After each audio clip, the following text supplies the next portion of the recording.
Hi guys. Hello. അപ്പം നമ്മൾ ഇന്ന് ട്രിവാൻഡ്രത്ത് കുഞ്ഞമ്മയുടെ വീട്ടിലാണ് കേട്ടോ. അമ്മ ഈ നിന്ന് ഡയലോഗ് അടിക്കുന്നത് അമ്മയുടെ അനിയത്തിയോട് തന്നെയാണ് കേട്ടോ. നമ്മുടെ ലക്കിക്കുട്ടിന് ഇവിടെ റെഡി ആയി നിൽക്കണം എന്തിനാ? ബിരിയാണി തിന്നാൻ വേണ്ടിയിട്ട്. അപ്പം നമ്മളിന്ന് ഇവിടെ ട്രിവാൻഡ്രത്ത് വെച്ച് ബിരിയാണി ഉണ്ടാക്കണം എന്ന് പ്ലാൻ ചെയ്തിട്ട് ഒരുപാട് നാളായിട്ടോ. ഈ ഇരിക്കുന്നവരൊക്കെ ബിരിയാണി തിന്നാൻ വേണ്ടി വെയിറ്റ് ചെയ്തിരിക്കുകയാണേ.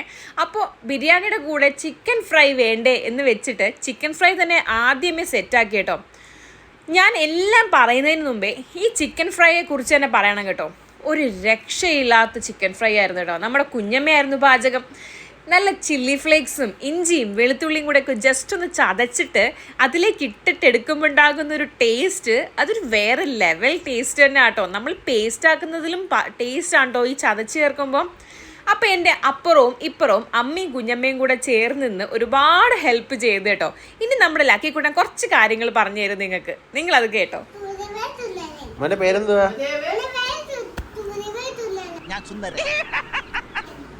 അച്ചാമ്മയുടെ പേരെന്തുവാ? മറ്റേ അച്ചാമ്മയുടെ പേരെന്താ? അമ്മയുടെ പേരെന്താ? അച്ഛന്റെ പേരെന്താ? അച്ഛന്റെ പേരെന്തുവാ? അക്ഷയ്.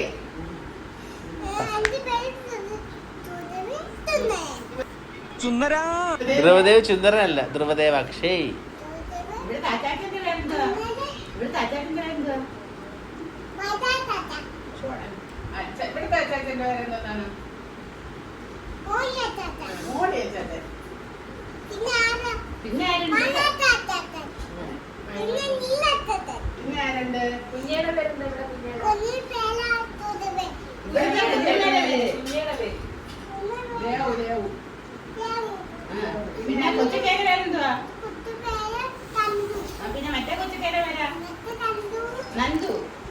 നമ്മുടെ ലക്കിക്കുട്ടൻ പറഞ്ഞത് നിങ്ങൾക്കൊക്കെ മനസ്സിലായില്ലെങ്കിൽ ഒന്ന് കമന്റ് ചെയ്യണം കേട്ടോ.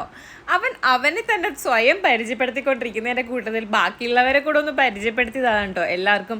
അപ്പം നമുക്ക് വീണ്ടും തിരിച്ച് നമ്മുടെ ബിരിയാണിയിലോട്ട് വരാം. നമ്മുടെ ചിക്കനൊക്കെ നല്ലോണം വെന്ത് കുറച്ച് ഗ്രേവിയൊക്കെ ചെറിയ രീതിക്ക് ഗ്രേവിയൊക്കെ നല്ല ഒന്ന് സെറ്റായി വന്നപ്പോൾ നമ്മൾ പിന്നെ ദം ചെയ്യാൻ വേണ്ടി തുടങ്ങുകയാണ് കേട്ടോ.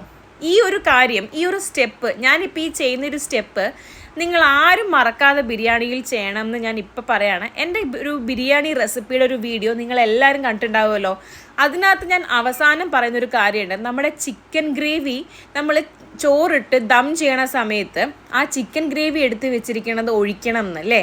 അപ്പം ഞാൻ ആ ഒരു ബിരിയാണിയിൽ ഞാൻ മറന്നുപോയൊരു കാര്യമാണ്. ഇതിപ്പോൾ നിങ്ങൾക്ക് കാണിച്ചു തരികയാണ്.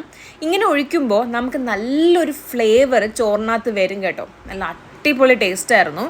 ഞാനൊരു 2.5 കിലോ ചോറിന് ഞാൻ ബിരിയാണി ഉണ്ടാക്കിയിട്ടുണ്ടായിരുന്നു. അപ്പോൾ ഇത്രയും എന്ന് വെച്ചാൽ ഇത്ര ഒരു ക്വാണ്ടിറ്റിയിൽ ഞാനിങ്ങനെ ഉണ്ടാക്കാത്തത് കൊണ്ട് തന്നെ ഭയങ്കര ഒരു പേടിയായിരുന്നു. എനിക്ക് ചോറ് വെന്ത് പോവോ, അതോ ചിക്കനിന് കറക്റ്റായിട്ടുള്ള മസാലാസ് ചേർക്കാൻ പറ്റത്തില്ലേ, അങ്ങനെയൊക്കെയുള്ള ഭയങ്കരമായ പേടി എനിക്ക് ഉണ്ടായിരുന്നെങ്കിലും അടിപൊളിയായിരുന്നു മക്കളെ. ഞാൻ സക്സസ് ആയി ബിരിയാണി മേക്കിങ്ങിൽ. ഞാൻ പെർഫെക്റ്റ് ആയിട്ട് വന്നു. എൻ്റെ ആദ്യമൊക്കെ ഉണ്ടാക്കിയിരുന്ന ബിരിയാണിയൊക്കെ എങ്ങനെ ആയിരുന്നു എന്നാണ് ഞാനിപ്പോൾ ചിന്തിക്കുന്നത് കേട്ടോ.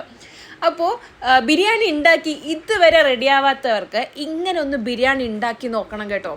നിങ്ങൾ എന്തായാലും ഷുവർ സക്സസ് ആയിരിക്കും. 100% നിങ്ങളെ പുകഴ്ത്തും കേട്ടോ. അപ്പോൾ നമ്മുടെ ബിരിയാണിയുടെ കൂടെ പുതിന ചട്നി ഇല്ലാണ്ട് ഒരു ടേസ്റ്റും ഉണ്ടാവാത്ത ഒരവസ്ഥയാണ് ഇപ്പോൾ. കാരണം ഒരിടത്ത് പോയി ബിരിയാണിയുടെ കൂടെ പുതിന ചട്നിയും സാലഡും മുട്ടയും ഒക്കെ ഉണ്ടാവുമ്പോൾ കഴിക്കുന്ന ഒരു ടേസ്റ്റ് നമുക്ക് പിടിച്ചു പോയി കഴിഞ്ഞാൽ പിന്നെ ഈ ചട്നി ഇല്ലാണ്ട് നമ്മൾ കഴിക്കില്ല കേട്ടോ.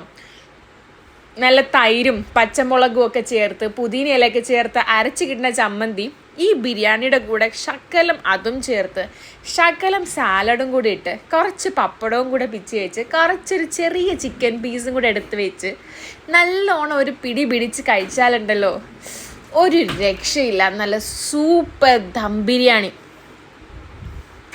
നിങ്ങൾക്ക് പിന്നെ വേറെ എവിടെ പോയി കഴിച്ചാലും ഇഷ്ടപ്പെടില്ല കേട്ടോ. ഞാൻ എൻ്റെ തന്നെ ബിരിയാണി പുകഴ്ത്താണെന്ന് വിചാരിക്കരുത് കേട്ടോ. എനിക്ക് നല്ല അഭിപ്രായം കിട്ടി. സോ ഇന്നത്തേക്ക് ഇത്രയേ ഉള്ളൂ. Tata bye bye, see U.